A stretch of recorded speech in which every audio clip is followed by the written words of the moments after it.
Hey everyone, welcome back to North End Sports, your one-stop shop for everything Toronto sports. We want to make sure that you are up to date with all the Toronto sports teams and all the major stories surrounding sports. Today's upload is a bit different, which is cool. You could call it a bit of an emergency upload. I think we were all just trying to enjoy our long weekend, maybe watch some playoff hockey, watch some baseball, just take things easy. However, Kyle Dubas decided to throw some absolute chaos into any of those plans. Now, albeit, it's very welcome chaos, but I'll say this is really, I don't think anyone was expecting this kind of thing to happen right now. It's a little early.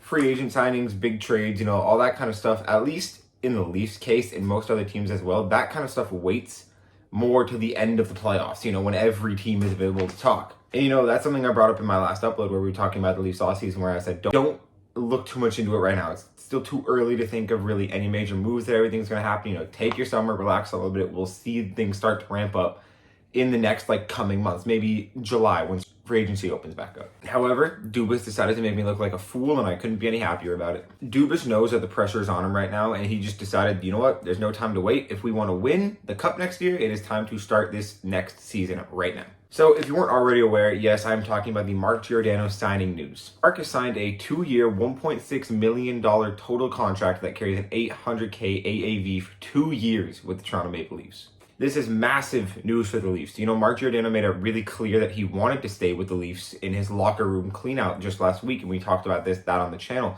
But I don't think anyone expected him to want to stay bad enough to sign a week later. 3 major things come into play here, and the first is obviously Gio's return. Gio was a super welcome addition to the Leafs last year. He looked super steady in the end of the season that we had him, and honestly, in the 7 games against Tampa, he looked really good. With that play, that's obviously something Dubas, the organization, and us as fans wanted back. We wanted to see Gio on the ice next year because we loved his play here so much in the small little time frame that we had for him. And obviously, in his long tenured career, he has an incredible track history. He's a Norris winner.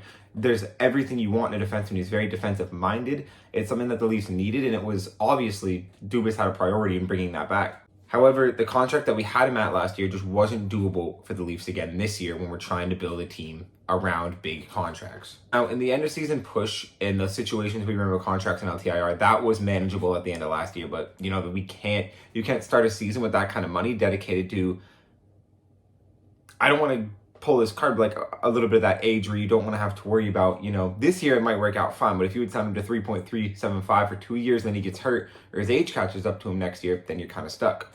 Gio said that he wants to play for a team that he believes can win. That's all that matters to him in his career right now. And to take such a big contract / to sign with the Leafs, I think that really paints a picture to, what Gio and Dubas have been talking about and what the real vision for the Maple Leafs is coming up. This is such a cheap hit that this even caught insiders off guard. You know what I mean? Insiders were expecting Gio to maybe sign it just shy of $2 million to give the Leafs some cap room, let alone just shy of $1 million. This is almost a league minimum deal. This is someone who can play top 4 minutes, if not top 2, and we're paying him like a 7th defenseman. This almost feels like a Jason Spezza part 2. So what does Leafs Nation think? I'm gonna have quotes going up on screen, reactions that I saw on Twitter. I love this deal. Gio was a great fit for the team. He helped Liljegren play better. He helped him grow into his own. And not only did he help other players get better, he was just solid on his own. His play was great. He was able to get that first pass out. He was able to stop entries into the zone in front of the net. He was a menace. Behind the net, he was getting things done.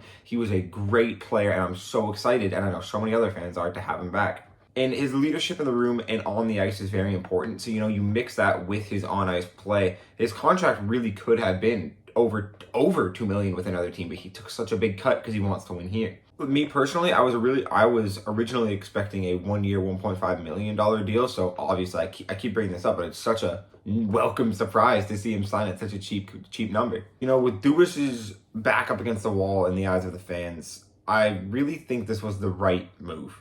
Strike while the iron's hot. You still obviously have all the media coverage because you blew it. So people want to know what you're going to do. And I don't think anyone was expecting it to be this soon. So this grabs everyone right back in. You see, all right, Dubas is prepared. He's making some moves and he's already working on making the team better. I also want to highlight this Dubas quote right here. I'll put it on screen. And it really pushes the fact that I believe part of this contract was paid in promise. This is what I believe Dubas said to Gio. He said, if you take this sum of money, and by doing that, you give us this extra money, we can put these players around you with that money to help you win the Cup. And I think Gio sat back and looked at all the money he's made in his career. He's made close to $60 million, and he thought, you know what? That's what's best for me right now. I want this cup and I want to win. I have all these all-stars playing with me, and if I take that little bit less of money, Dubas can then put it to a different player to make this team better to obviously help my chances of winning a cup. What this means for the Leafs going forward. This move is kind of crazy because it puts the Leafs in a situation that they're not normally in. For the past few seasons, it's been, the Leafs don't have enough defensemen. They don't have enough defensemen. They're not tough enough. But now we have a surplus of defensemen on both the left and the right. But the left more so in this case with this Giordano signing. We have an extremely deep left side now. All 4 players are NHL caliber and they can play on any NHL team. And, in the rankings, it's Riley, Muzzin, Giordano, and Sandin. So the situation has presented itself, and it's kind of more right now, just kind of stuff to look into for the fans. But that's 4 NHL caliber left defensemen. And in reality, there's only 3 left-hand spots. So what move do you make to actually allow these players to play? Or does someone need to move? So now, when you're looking at that, you think, does maybe Sandin move to the right? But that didn't work too well this season. And then you start thinking, Friedman said the Kawhi move. So then you start thinking, with now this left side fully locked up with an extra, do one of these left shot defensemen now become a part of that package that creates that Kawhi move? Now, there's really only 2 options here. Morgan is not moving. He just signed an 8-year deal with the team at a discount. So we will not be moving him at all for at least, I would say, 6 years. Gio, obviously not moving. He just signed the stupidest cheap contract I've ever seen, stay here. So it comes down to either Muzzin or Sandin. Now, both have pros, both have cons. Muzzin being, you clear a lot of cap space and he's still a really good player. So a team's obviously going to want that. And by clearing that cap space, you allow yourself to, that might not be the move that, is what the Kawhi move is. However, you open up the ability to then do the Kawhi move with another team. I'll have Muzzin's contract on screen right now so that way you can kind of see what I'm talking about. However, Muzzin played really good in the playoffs. And when he was healthy, played really good, just during the regular season. So is that something you want to lose? It's been made very clear by the Leafs organization how much they care about Muzzin and how important he is to the team. And when Dubas talks about the core of this team not being a core 4, I think Muzzin is one of those guys that really pushes that agenda in his mind that the core is so much more than 4 people. So I almost find Muzzin as an invaluable, you can't put a number on Muzzin's value to this team. So do you take that risk and move him out to clear cap space, or do you maybe look at moving Sandin? Now, this one's going to get a lot of people worked up, but look at it in reality. And I said you got to cut emotional ties with players in the last videos. I don't want to trade Sandin. Let me get that out of the way, but let's look at this from a logical standpoint. Sandin is an incredible young talent on a stupidly cheap contract that literally any team in the NHL want. He is an incredible player.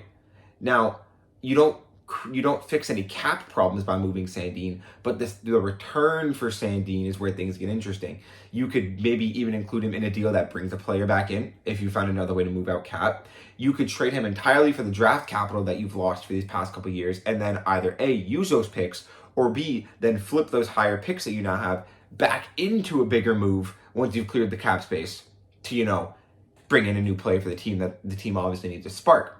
However, though, you're losing an incredible talent that's only going to get better, that have the RFA rights to, the extra year on the contract. So there's a major downside to losing a player like Sandin. And there's no situation where trading Sandin doesn't then turn into 3-4 years down the road. You watch Sandin killing it on another team and you go, man, I really wish we hadn't traded him. Is it worth trading an incredible young talent like that for 2 more years of an almost 40-year-old defenseman? I've done this summer, and I think that's very clear to everybody, but I think it's fun now. We know that things are starting and things could really happen at any time. Make sure that you're paying attention to the rumors. I think a lot of them actually hold a lot more weight. I've heard John Gibson's floating around. We'll make a video on that. We'll talk about all the logistics surrounding that.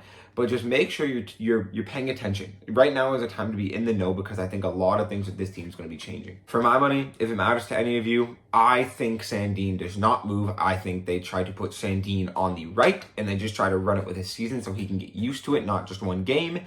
And our pairings turn into Riley Brody, Muzzin Sandin, Gio Liljegren. And I think that is a perfect 6. I think that is a 6 I'm totally fine with. And if Sandin can shape up on the right side and he can turn into a right side playing defenseman, it'd be incredible for the team in the long run anyway. Thanks so much for tuning in. This is obviously extremely exciting news for Leafs fans, and we are super, super excited to be able to talk about it with you all. Well, let us know your thoughts in the comments. Do you think this was the right move? Do you think that this should have been the Leafs' first move? What do you think is going to happen with the Leafs' 6 defensemen? We have 7 or 8 now, so if you're Kyle Dubas, what move are you going to make this team better and make the defense spots start to clear up? Let us know down in the comments. Podcast 1 is going to be coming at you later this week, which we're super stoked for. A bunch more videos on the playoffs. Thank you so much for tuning in, and we'll see you again soon.